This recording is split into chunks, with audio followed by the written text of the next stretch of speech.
/ awareness benefit stream. Obviously for Movember. We hope you've really enjoyed all the games and the interviews we've had thus far. And as you might have noticed, we have a very special guest this evening who's been playing with us through Hawken and No More Room Left in Hell. He is Blake from the band HolloW that will be playing as well on November 22nd at Club Soda. And you've probably seen his music streaming all evening because, it fits very well with the games we've been playing. Been a lot of fun. Right now, what we're going to do is we're going to start that up here. Boom. Now you can hear that. And as you can see, there's a beautiful logo here on the screen. And they seem to be dissecting an individual, potentially a bandmate here, lying on, and you know, see Blake's he's holding like a mirror or like a tray, kind of like a nurse. And you got like Buddy cutting in Buddy's arm, or like taking maybe he's taking his blood pressure just to make sure that he's not too stressed out. And the other guy's like reading a book. And so I will reveal right now. We've got Blake from HolloW. Welcome, sir. Hello. How you doing, man? I'm doing fine. How about you? I'm doing amazing. I'm so stoked. So how'd you like playing all those games with us? I mean, I know you're a fan of Left 4 Dead 2, but playing those games, it's not the same as playing something like Left 4 Dead or Counter-Strike, you know? Yeah. Different strategy. Totally different strategy, but you know what I really like? Remember that you know the guy who was helping us out, Spike, his name was Little Squeaker?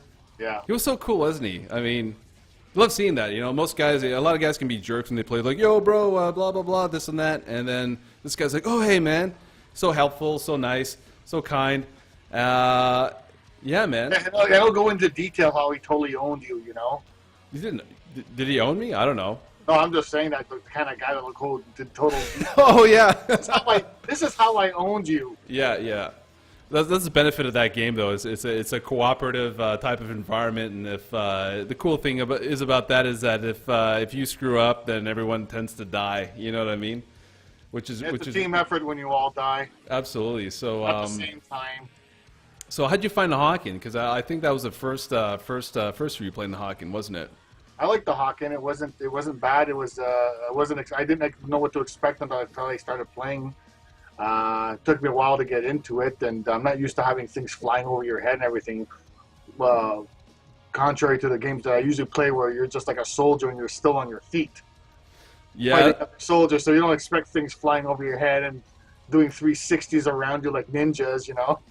That's the weird thing when you're playing like a mech game. You've got your movement keys that control the actual movement of, but you've got your mouse controlling the turret angle of it too, which is really really neat.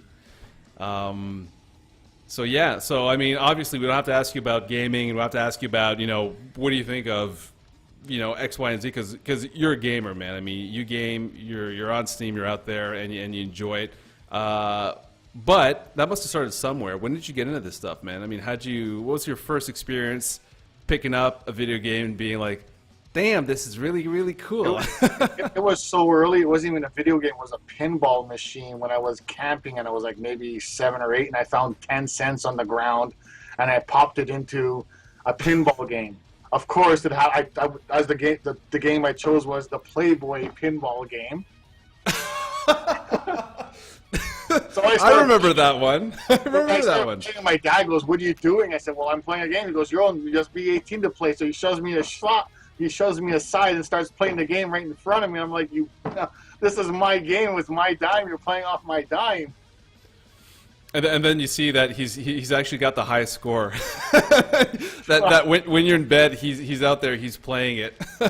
Well, yeah, I guess I don't know what his score was. I was just kind of pissed that he was playing this game in front of me, that I put my dime in and started playing. And he's like, to play this, you have to be 18. And, this was in Ontario, you know.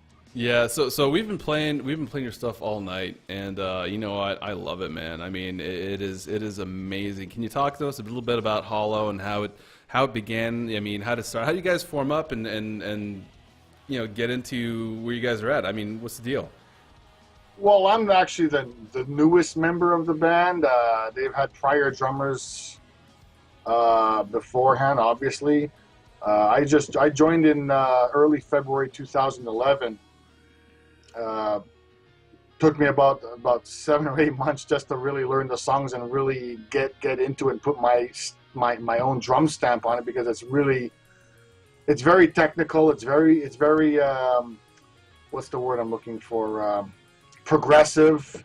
So it's something you just don't run through right off the bat. And so it took me some time to learn the songs, and I ended up learning the songs, started doing some shows, and then we got to get the CD together. Sold a lot of stuff to help pay for it and everything, and went to see Kevin Jardine. Like a microphone? I think I sold all my 57s. I had 57s. I had 421s. I had a whole bunch of stuff. AKG overhead mics. I sold it all just to help pay my share for that CD, because that was like the thing I needed to do to finance it. And everybody else did the same thing as well. They had to kind of like gut themselves for personal sacrifice to make this happen. The the really neat thing is when you look at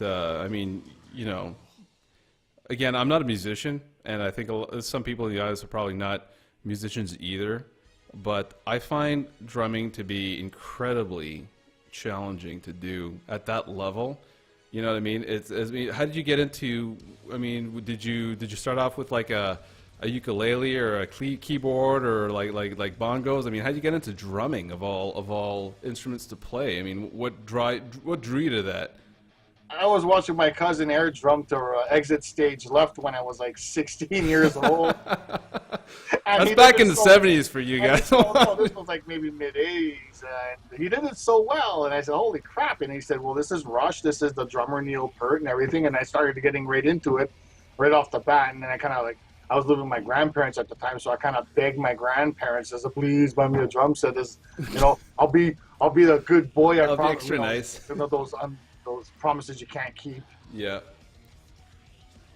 So then my grandfather bought me a drum set at 16, and I just started playing ever since. And what was your first introduction into the music scene? What was your first band you ever played in? You said you were one of the late bloomers when it came to when you joined HolloW. But I think before you were with a band called Lankmar in the early '90s, were you not? Yeah, I was with Metal. Yeah. For quite some time. We released an album and a video and went to Much Music and all that stuff. Unfortunately, the band kind of grew apart, and which is another reason why I like doing benefit shows also because our bass player for Lankmar passed away from cancer as well. Yeah. So every time I do a benefit concert for cancer or something, I kind of think about him a bit. His name was Martin Bedard. I think everybody who's in Montreal who's around my age knows who this guy is. He was an awesome bass player. He's just an awesome guy all around. Yeah. Yeah, that's one hell of a deal. I know you were doing. I mean, we'll talk about a bit about that later. About into like you said. I mean, cancer and benefit concerts. You're into the M for Metal benefit concert being held at Club Soda on the 22nd, which is funds will be donated to Movember.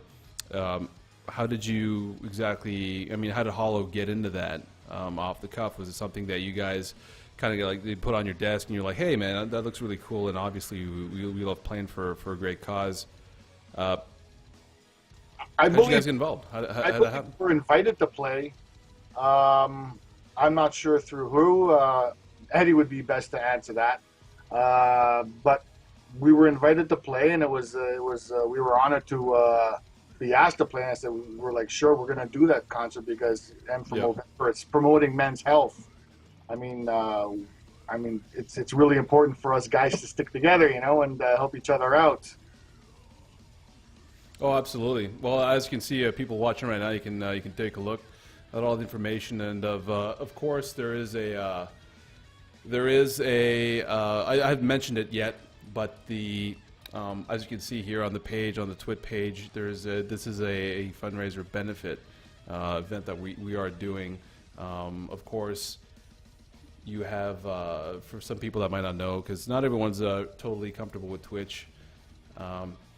this is the page. This is what you see below what you're watching right now. You've got the Mo Team donations here. It'll take you to the M for Metal Movember donation page, and then you can just connect here, donate the team, put in all your information, and you might even win a wonderful prize, as you can see on the page here. I mean, there's certificates for all kinds of good stuff, from voice lessons to restaurants.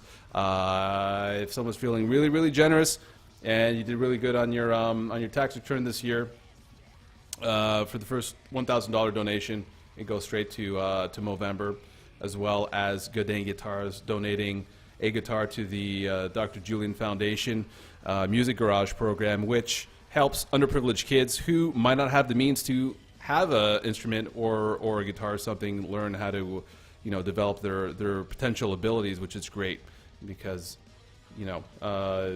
you need to give them the tools to get it, for them to do that, and then you got all additional information here about Movember and all these things. So, so feel free. So, yeah, that's amazing. And the benefit cost you're talking about which was for cancer, right? In 2013. Let me see if I can pull Music for Cancer. Music for Cancer here. Whoops. Yeah, here we go. That's the one right here. Heavy metal for cancer. Yep, absolutely. So you guys been around. Another point. I kind of spoiled it here while I was transitioning in and out, but your artwork is a signature, is a staple for HolloW. I mean, you guys look like a zombie apocalypse elite unit on the prowl, man. I mean, oh my god. And your artist is Bob Skeleton, correct?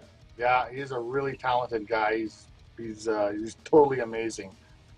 That is insane. I mean, The stuff that this guy can do outside of HolloW, you haven't even seen the stuff that he's done outside of HolloW. Is just mind blowing. That's all brushwork too. I mean, how long does it take per member to get that done? I mean, that's insane.